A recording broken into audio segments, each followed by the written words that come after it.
Out of all the Halloween towns, this was the one I remembered the most. And well, was it good?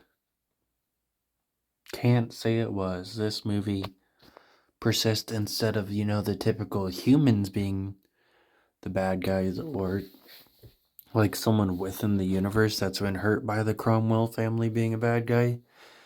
They go for the direction of someone that doesn't want monsters and humans to coexist, even though they are a monster.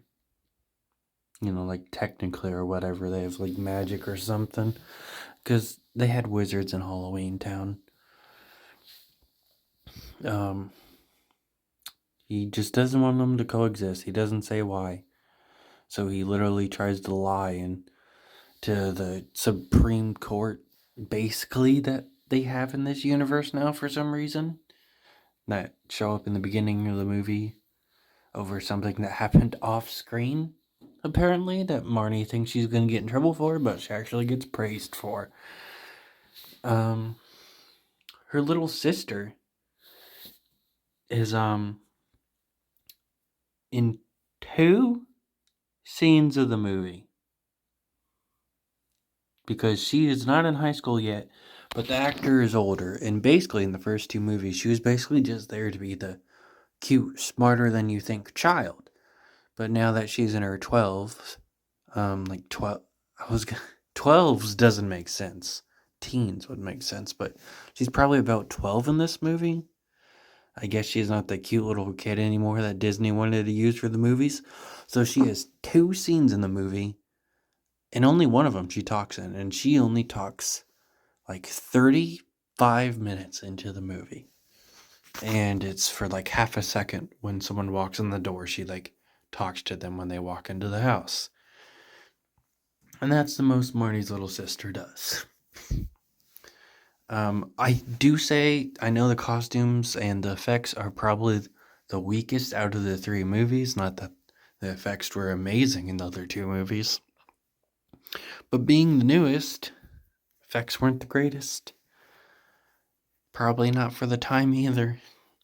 I will say that I do like all the costumes, even if they're not the best looking. There's just something charming about them. It just works, and they're all pretty memorable. Though, the dude that's putting his thumbs up on the poster honestly really didn't have that much of a presence in the movie. They just didn't want to put the other sister and the brother on the cover, I guess, because they got too old. And they didn't want to pull the lazy shit they did on Halloween Town 2, where they just used a stock photo of the first movie.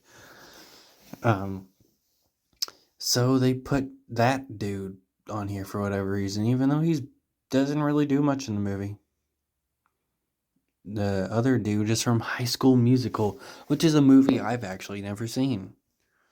But he's in here, and he's also in the next one. I'm not sure if any of the other kids returns, but I know he's in the next one. Because he's on the cover of the next movie on Disney Plus. So that's something. They also make the grandma look really reckless. It's not like she wasn't reckless before. She had like the magic bag and she was using it to give humans candy and shit as like a game in the house, and she wanted to leave her magic door open with all of her wizard spells and shit. And it constantly had to be reminded by the mom to make the door disappear. But she's really reckless in this, making apparently this happened off screen, but llamas appear in science class. Basically about to expose magic to the real world. But also being mad at Marnie for betting their magic away, which is something that happens, by the way. It honestly really doesn't matter. It's mentioned here and there, but there really isn't that much tension.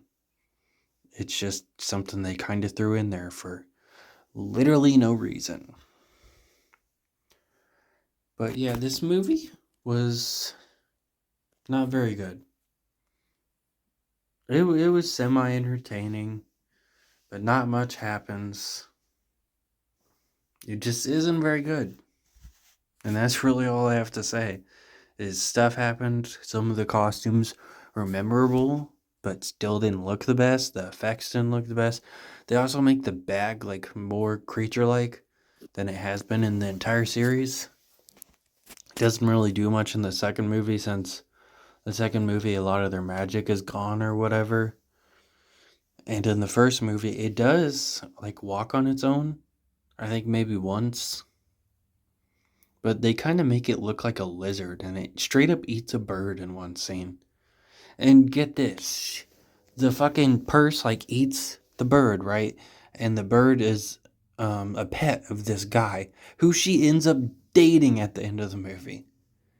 So her magical purse ate her future boyfriend's pet. That's something. I doubt she's gonna tell him, even though he knows about magic now. So that's something. But yeah, the villain was probably the lamest out of the three. His motivation was the weakest. None of the motivations or the stuff they've done throughout the series have been, honestly, too crazy. But out of them all, weakest villain. He kind of just gets beat up in a really lame way, too. I don't even really remember what happens. So, yeah. It kind of shows how forgettable this villain was. He's also the dad of the High School Musical kid. But that doesn't really matter because they only talk in maybe 2 scenes. We don't find out till way later they're even related.